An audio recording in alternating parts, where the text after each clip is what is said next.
Imagine this, a peaceful summer day in 1912, a family picnic near the serene waters of Swayze Lake, Louisiana. Laughter fills the air and everything feels perfect, until a moment of panic shatters it all. 4-year-old Bobby Dunbar, full of life and curiosity, vanishes without a trace. What began as a tragic disappearance quickly spirals into a tale of hope, heartbreak, and one of the most controversial cases of mistaken identity in American history. But here's the real twist. Even after over a century, we're left with more questions than answers. What happened to Bobby Dunbar? And was the boy who returned to his family really him? In the early 1900s, life in Louisiana revolved around family and community. The Dunbar family, led by Percy and Leslie Dunbar, was no exception. Percy was a well-off businessman, and the Dunbars were seen as the picture-perfect Southern family. They loved taking their two sons, Bobby and his younger brother Alonzo, on adventures. In August 1912, the family set out for a summer getaway near Swayze Lake, a swampy area teeming with wildlife and danger. Locals often spoke of the alligators lurking in the waters, warning parents to keep a close eye on their children. But in an instant, the unthinkable happened. Bobby, their eldest son, disappeared. The search for Bobby was immediate and massive. Dozens of people combed the area, shouting his name, diving into the murky waters and cutting through thick brush. But days turned into weeks and hope began to wane. Some believed Bobby had drowned and been taken by the alligators. Others thought he had wandered off into the wilderness, lost and alone.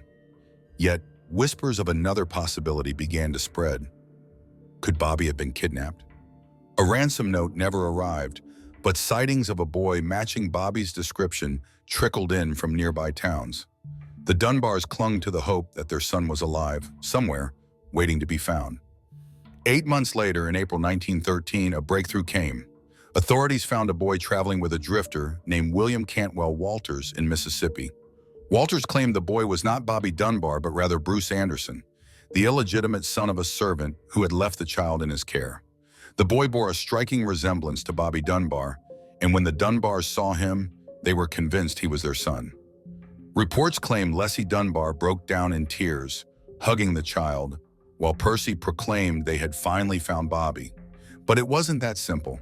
Julia Anderson, the servant Walters mentioned, came forward, claiming the boy was her son. She insisted his name was Bruce, not Bobby, and that Walters had her permission to care for him.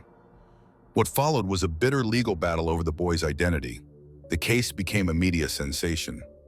Crowds gathered at courtrooms and newspapers ran daily updates. At the heart of the trial was one question: who was this boy? The Dunbars presented doctors and neighbors who testified the boy had moles and scars matching Bobby's. But Julia Anderson's testimony painted a different picture. She was adamant that this was her son, Bruce, and that the Dunbars had wrongly claimed him as their own. In the end, the court sided with the Dunbars. The boy was declared Bobby Dunbar, and Julia Anderson left heartbroken and without her son. Walters was convicted of kidnapping and spent 2 years in prison before being released. For the Dunbars, life moved on. Bobby grew up as a beloved son, eventually marrying and starting a family of his own. But the shadow of doubt never disappeared. Some locals whispered that the boy wasn't really Bobby Dunbar, and Julia Anderson's descendants carried on her belief that Bruce had been stolen from her. Decades later, Bobby's granddaughter, Margaret Dunbar Cutright, began to research the case. Her findings led to a shocking revelation. In 2004, DNA testing was conducted on Bobby's son's descendants and compared to the Dunbar family line. The results? There was no genetic match. The boy who lived as Bobby Dunbar for decades was not a Dunbar at all. This story is more than just a mystery. It's a haunting reflection of human nature. It reveals the desperation of a grieving family, the biases of a flawed legal system, and the lives forever altered by one child's disappearance. For Julia Anderson's family, it's a tale of loss and injustice. For the Dunbars, it's a reminder of the lengths to which people will go for hope. And for us, it's a cautionary tale.